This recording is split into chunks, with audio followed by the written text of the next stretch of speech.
எதிர்க்கட்சித் தலைவர் உதயநிதி ஸ்டாலின் சொந்த காரணங்களுக்காக துபாய்க்கு சென்றுள்ளார். அப்பா இதுவரைக்கும் திருட்டு ரயில் ஏறி தான் போயிருக்காங்க. திருட்டு பஸ் ஏறி போறாங்க கண்டுபிடிச்சது தமிழ்நாட்டிலே முதல் ஆள் நான் தான்.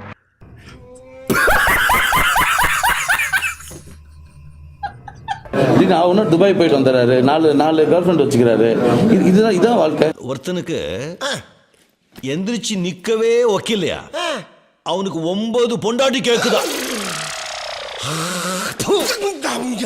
சட்டமன்ற கூட்டத்தொடரில் முழுமையாக பங்கேற்ற அவர் அதனைத் தொடர்ந்து துபாய் பயணம் மேற்கொண்டுள்ளார். ஓய்வெடுக்கவும் தனிப்பட்ட காரணங்களுக்காகவும் துபாய் சென்றுள்ள அவர் எல்லாமே கல்யாணம் பண்ணதுக்கு அப்புறம் தான் இவர் லவ் பண்றாரு. எல்லாம் கல்யாணம் பண்ணி லவ் பண்றாரு. அந்த லவ் ஃபெயிலியர் ஆயிட்டா உடனே போய் பாய்சன் குடிச்சு சூசைட் அட்டம் பண்றாரு. உதயநிதி வந்துட்டு போன ஆட்சியில வந்துட்டு ஒரு பிரச்சனையை சரி பண்ணணும் போது திமுக வந்து ஆட்சிக்கு வந்து 120 நாள் தான் இருக்கு. அதுக்குள்ள எங்களுக்கு எப்படி இந்த டைம் பார்த்தோம்? 120 நாள்ன்றது 4 மாசம். 4 மாசம் வந்துமே நீங்க ஒன்னும் புடுங்கல. 5 வருஷமாவே நீங்க ஒன்னும் புடுங்கல. விளையாட்டுத்துறை அமைச்சரா நீங்க ஒண்ணும் காட்டல. டெபுட்டி சிஎம்மாவும் நீங்க ஒண்ணும் காட்டல. என்ன காட்டு நீங்க? என்ன திட்டங்கள் கொண்டு வந்தீங்க? மக்களுக்கு என்ன நல்லது பண்ணீங்க? உங்க தொகுதியில நீங்க என்ன சீரமைப்பு கொண்டு வந்தீங்க? என்ன திட்டங்களை வளர்த்தீங்க? எந்த அளவுக்கு அந்த தொகுதியை வளர்த்திருக்கீங்க? சிஎஸ்கே டிக்கெட்டை வாங்கி பிளாக்ல வைக்கிறத தாண்டி நீங்க என்ன பெருசா விளையாட்டுத்துறை அமைச்சர் கழிச்சிட்டீங்க? ஒன்னும் கழிச்சல. சோ அவருக்கு என்ன பெரிய வன்மம்னா, ஒரு முதலமைச்சரா சீட்ல நான் உட்கார வேண்டிய அது உட்கார விடாம பண்ணிட்டியா அப்படின்ற வைத்தறிச்சல் வன்மம்.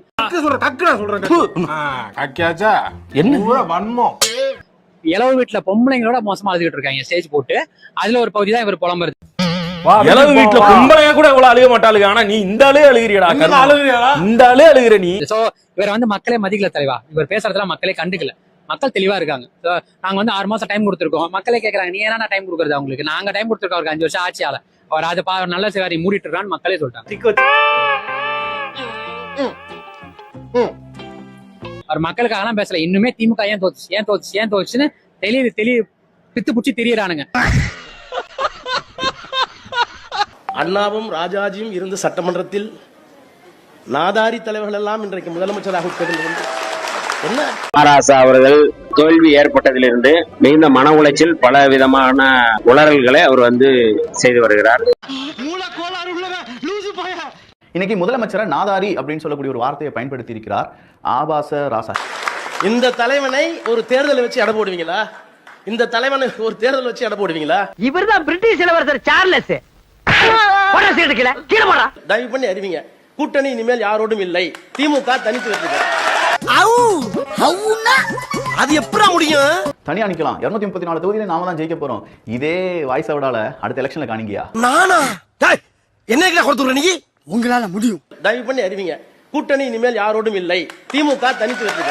ஐயோ அப்படியே அறுத்து தள்ளிட்டாலும் தனியா மட்டும் நின்னுருங்களேன். திமுக தெம்பு, திராணி, தில்லு, இல்ல இப்ப பேசக்கூடிய இந்த நாதாரித்தனம், மொள்ளமாரித்தனம், இப்படி எந்த தனத்தை வேணாலும் வச்சுக்கோங்க. தமிழ்நாட்டை காப்பாற்றணும் வேற வழி இல்ல. யாரை நம்பியும் நாம் இல்லை. பெரியார், அண்ணா, கலைஞர் அத்தனை மொத்த உருவத்தில் உங்களில் பார்க்கிறோம். சீட்ல சிக்கின பாண்டி மாதிரி இருக்காண்டா. என்ன பண்றது? இருக்கா அப்படிதான் இருக்கேன். உண்மை சொல்ல முடியுமா? பள்ளிக்கூடங்கள்ல பீஸ்ட் பாடல்கள் போன்ற கட்சி பாடல்கள் பாடக்கூடாது. அப்படி பாடினா தலைமை அசைவின் நடவடிக்கை 2022 அது எடுக்கப்பட்ட வீடியோன்னு கண்டுபிடிச்சாங்க. அந்த அம்மா நடவடிக்கை எடுக்கிறதா இருந்தாங்க. அன்றைய முதல்வராக இருந்தா அவங்க மீது நடவடிக்கை எடுக்க சொல்லுங்க. தோத்துக்கிட்டே இருக்கீடா. 2ஆம் உலகப் போரில் வெற்றி பெற்ற வின்சென்ட் சர்ச்சில் வெற்றி வாய்ப்பு இழந்தார். அதனால வின்சென்ட் சர்ச்சில் வந்து வரலாற்றை வந்து மறைக்க முடியுமா? அதே மாதிரி தான் திராவிட முன்னேற்ற கழகத்தின் தலைவர் அண்ணன் தளபதி அவருடைய வரலாற்றை யாரும் மறக்கவும் முடியாது, மறைக்கவும் முடியாது. இதுவும் உங்களுக்கு ஒரே பிராண்ட். மான மரியாதை போயிட்டு ஜாக்கிரதை. மானமா எனக்கா? அதெல்லாம் இருக்க வேண்டாம் போய் சொல்லியா? எனக்கெல்லாம் போய் பல வருஷம் ஆகி போச்சு. அவருடைய திட்டங்கள் இன்னைக்கு ஆட்சி மாறி இருக்கலாம். அவருடைய திட்டம் தானே இன்னைக்கு பேசிட்டு இருக்கு. அவருடைய திட்டம் தானே நடைமுறைப்படுத்துறாங்க. அவருடைய திட்டத்தை தவிர வேற ஏதாவது 1-2 செய்ய சொல்லுங்க பாப்போம். செய்யறதுக்கு வாய்ப்பே கிடையாது. என்னமா ஃபீல் பண்ணி கூவுறான்டா அவன். அது புதுமை பெண் திட்டமாகட்டும், தவ புதல்வன் திட்டமாகட்டும், நான் முதல்வனாகட்டும், இன்னுயிர் காப்போம் 48 ஆகட்டும், எண்ணும் எழுத்துமாகட்டும், மக்களை தேடி மருத்துவமாகட்டும், இல்லம் தேடி கல்வி ஆகட்டும், எவ்வளவு திட்டங்கள். இல்ல வாங்குற காசுக்கு மேல கூறாடா கொய்யா. போடா கொய்யால. காசாடா முக்கியம், கூவல் தான்டா முக்கியம். கலைஞர் உரிமை தொகையாகட்டும், இது மாதிரி பல்வேறு காலை உணவு திட்டம்லாம் எந்த தேர்தல் வாக்குறுதியிலையும் கொடுக்கல. இன்னைக்கு உலகத்திலேயே முதல் முறையா காலை உணவு திட்டத்தை கொண்டு வந்திருக்காங்க. அடுத்த முறை என்ன பார்க்கும்போது இதை விட அதிகமா ஃபீல் பண்றேன். கையில் பணமே இல்லாத பரம ஏழைகள் போல பேசிக்கொள்ளும் திமுக மாமல்லபுரம் அருகே கலைஞர் அறிவாலயம் என்ற பெயரில் 12 ஏக்கர் பரப்பளவில் பிரம்மாண்ட கட்டடம் ஒன்றை கட்டி வருகிறது. இதுதான் அந்த கல்யாண மண்டபத்துடைய வரைபடம். இது மணமகன் அறை, இது மணமகள் அறை, இது மணவரை. பாஸ், இது சாப்பிடுற இடம் தானே பாஸ்? கரெக்ட். ஓ இன்வால்மெண்ட் நான் பாராட்டுறேன். அதாவது நம்ம ஸ்டாலின் அப்பாவுக்கு 10,000 தான் வருமானம் இருந்தது. அதையும் டூர் போயிட்டு வந்து காலி பண்ணிட்டு இருப்பாரு. நம்ம உதயநிதி ஸ்டாலின் அவர்களுக்கு 3 கோடி தான் இருந்தது. அவரும் துபாய் வர போயிட்டு வந்தாரு, பாதி செலவா இருக்கும். ஆனா 12 ஏக்கர்ல இவ்வளவு ஒரு ப்ராஜெக்ட எப்படி இவங்க கட்டுறாங்க? எந்த காசுல கட்டுறாங்க? கவர்மெண்ட் காசுல கட்டுறாங்களா, இல்ல பார்ட்டி ஃபண்ட்ல கட்டுறாங்களா, இல்ல ஓன் காசுல கட்டுறாங்களா? இது யாருக்காவது தெரியுமா? இது யார் வீட்டு அப்பங்காசுல கட்டப்படுது. இந்த அறிவாலயத்தால மக்களுக்கு என்ன யூஸ் இருக்கு? ஆனா என்ன பிரயோஜனம்? அம்மன் ஜல்லிக்கு பிரயோஜனம். இந்த கட்டுமானம் குறித்தும் இதற்கான செலவுகள் யார் வீட்டு பணம் மூலமாக நடைபெறுகிறது என்பது குறித்தும் இளைஞர் ஒருவர் வெளியிட்டிருக்கும் காணொளி தற்போது கவனம் பெற்றிருக்கிறது. அதாவது கவர்மெண்ட் ப்ராஜெக்டே இல்லாத ஒரு ப்ராஜெக்டுக்கு 12 ஏக்கர்ல இடம் வாங்கி திமுக தலைவர் கட்டுறாருன்னா அது யார் வீட்டு காசுல கட்டுறாரு? தூத்துக்குடி மாவட்டம் திருச்செந்தூர் சட்டமன்ற தொகுதிக்குட்பட்ட ஓடக்கரை கிராமத்தில் 6.5 லட்சம் ரூபாய் மதிப்பீட்டில் கனிமொழி புதிய பயணிகள் நிழற்குடையை திறந்து வைத்தார். அப்போது பேருந்தே நிற்காத இந்த இடத்தில் பஸ் ஸ்டாப் எதற்கு என்று கேள்வி எழுப்பிய பெண்கள் இங்கு அனைத்து பேருந்துகள் நின்று செல்ல ஏற்பாடு செய்ய வேண்டும் என்று கோரிக்கை வைத்தனர்.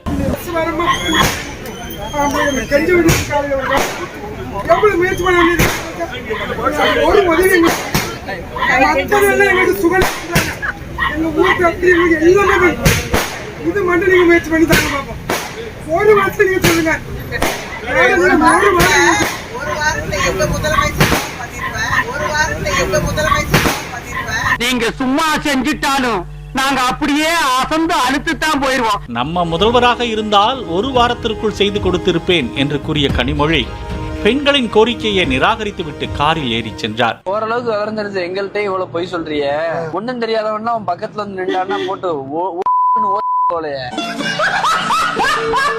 என்ன சொன்னாங்க?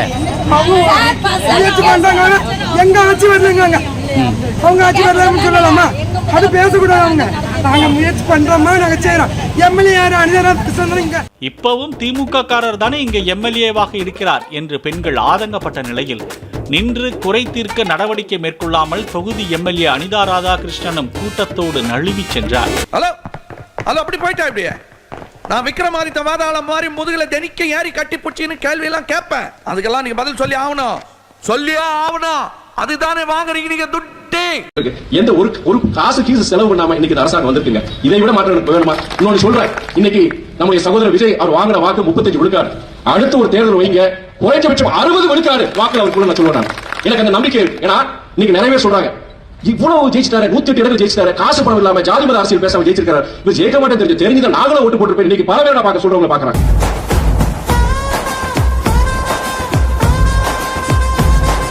உங்க வீட்டு பிள்ளையா நினைச்சு எல்லாரும் என்னை மன்னிச்சிருக்க.